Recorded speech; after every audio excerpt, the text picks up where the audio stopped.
Čia portalo Bernardinai LT pokalbis su gydytoja rezidente Monika Vitkauskaitė apie vandens reikšmės žmogaus organizmui ir sveikatai.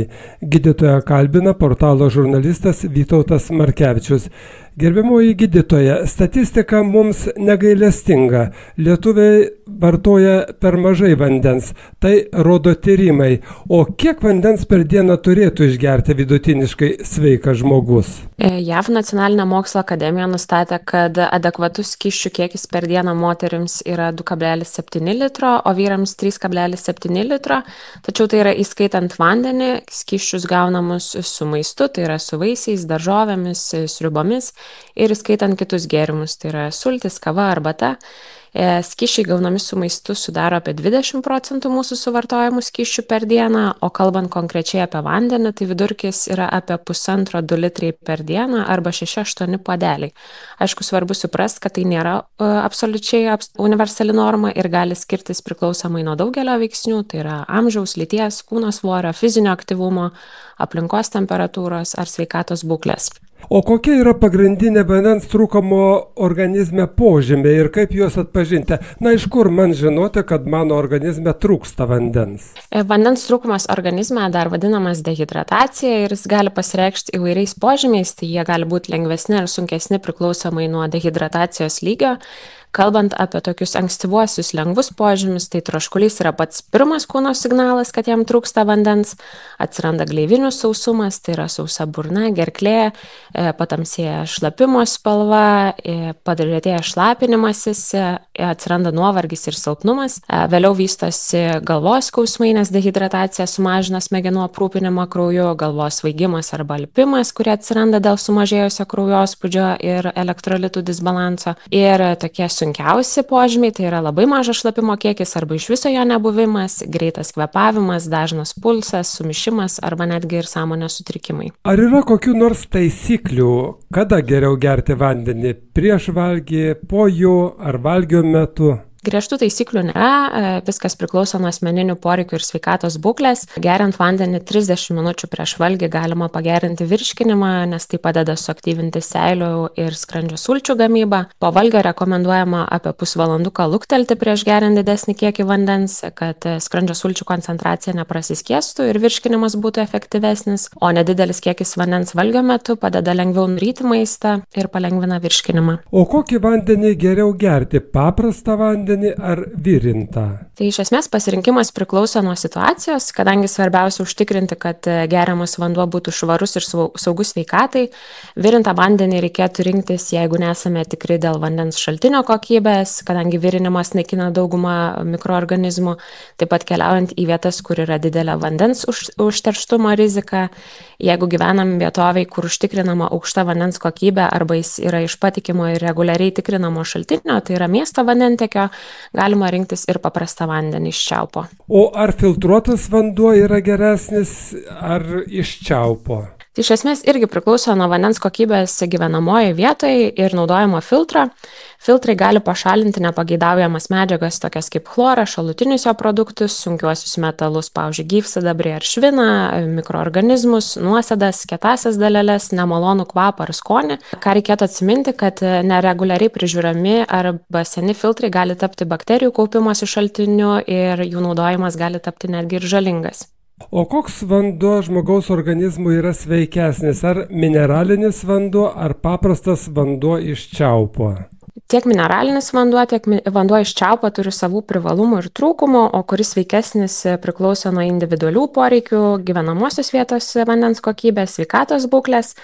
Mineralinėme vandenyje natūraliai yra kalcio, magnio, kitų naudingų medžiagų, kai kurie mineraliniai vandenys turi daugiau bikarbonatų, sulfatų, vandens sudėtis paprastai yra nuolat kontroliuojama, pastovi, mineralinis vanduo yra apsaugotas nuo paviršiaus teršalų, tačiau jis paprastai yra brangesnis, o plastikinės pakuotės prisideda prie aplinkos taršos. Gerbiamoji gydytoja, o kaip su amžiumi kinta vandens poreikis žmogaus organizmui? Ar vandens poreikis keičiasi su amžiumi? Taip, vandens poreikis keičiasi su amžiumi dėl skirtingų fiziologinių poreikių, dėl skirtingos kūno sudėties, fizinio aktyvumo pokyčių. Kalbant apie skirtingus gyvenimo tarpsnius, tai kūdikiai iki 6 mėnesių pakankamai skysčių gauna iš motinos pieno ir mišinio, todėl paprastai papildomai vandens jiems nereikia. Vaikams ir paaugliams vandens poreikis padidėja dėl spartaus augimo, didesnio fizinio aktyvumo, greitesnės medžiagų apykaitos. Jiems rekomenduojama išgerti apie 1-2 litrus skysčių per dieną. Vyresnio amžiaus žmonių vandens poreikis lieka panašus kaip suaugusiųjų, apie ką kalbėjom pačioje pradžioje, tačiau daugelis vyresnio amžiaus žmonių geria mažiau vandens dėl silpnesnio troškulio pojūčių arba fizinio apribojimų, tokių kaip dažnai sunku eiti į tualetą. Ar yra kokių nors sveikatos būklių, kai vandens poreikis padidėja? Taip, yra keletas sveikatos būklių ir situacijų, kai organizmo vandens poreikis padidėja, tai dažniausias iš jų yra karščiavimas, kadangi skatina didesnį skysčių netekimą per prakaitą. Rekomenduojame išgerti papildomai apie 0,5 litro vandens, taip pat viduriavimas ir vėmimas, kadangi prarandama daug skysčių ir elektrolitų ir ypač greitai dehidratacija išsivysto vaikams ir vyresnio amžiaus žmonėms, taip pat intensyvus fizinis aktyvumas, kadangi vėlgi prakaituojant prarandam daug skysčių, nėštumas bei žindymas, nėštumo metu padidėja kraujo tūris ir organizmo metaboliniai poreikiai, žindant skysčiai naudojami pieno gamybai, tai remiantis rekomendacijom nėščiosios moterys turėtų papildomai išgerti apie 300 ml skysčių, o žindančios apie 700 ml. Ir taip pat daugiau skysčių reikėtų vartoti karštomis vasaros dienomis esant sausam klimatui. Ar yra kokių nors sveikatos būklių, kai vandens vartojimą reikėtų riboti? Yra tam tikrų būklių, kai vandens vartojimas turėtų būti ribojamas arba bent jau kruopščiai stebimas, tai yra pažengusios inkstų ligos, ypatingai galutinės stadijos inkstų liga, kai pacientai dializuojami, tai tokiu atveju skysčių perteklius apkrauna širdį, didina kraujospūdį ir sukelia patinimus. Tokiem pacientam mes rekomenduojam tarp dializių vartoti apie 0,5 litro skysčių plus tiek, kiek šlapimo jie turi, jeigu neturi, tai yra 0,5 litris skysčių. Taip pat pacientams sergantiems širdies nepakankamumu, kadangi skysčių perteklius padidina kraujo tūrį, apsunkina širdies darbą, sukelia patinimus ir dusulį. Tai paprastai jiems skysčių kiekis ribojamas iki litro arba 1,5 litro per parą, sekant šlapimo kiekį. Taip pat pacientams sergantiems kepenų cirozę, kadangi kepenų funkcijos nepakankamumas sukelia skysčių kaupimąsi ir pilvo ertmėje ir taip pat patinimus. Taip pat yra tam tikros endokrininės ligos, vanduo taip pat ribojamas esant per dideliam vandens ribojimui dėl psichologinių priežasčių, po tam tikrų chirurginių procedūrų. Ar yra kokių nors papildų, kurie galėtų padėti žmogui užtikrinti pakankamą vandens suvartojimą? Yra tokie vadinamieji vandens skonio priedai, tai yra natūralūs saldikliai arba pridėtiniai skoniai, jie gali būti arba miltelių pavidalu arba lašų, jie padidina suvartojamo vandens kiekį, kadangi pakeičia skonį, jeigu žmogui tiesiog vanduo yra neskanus.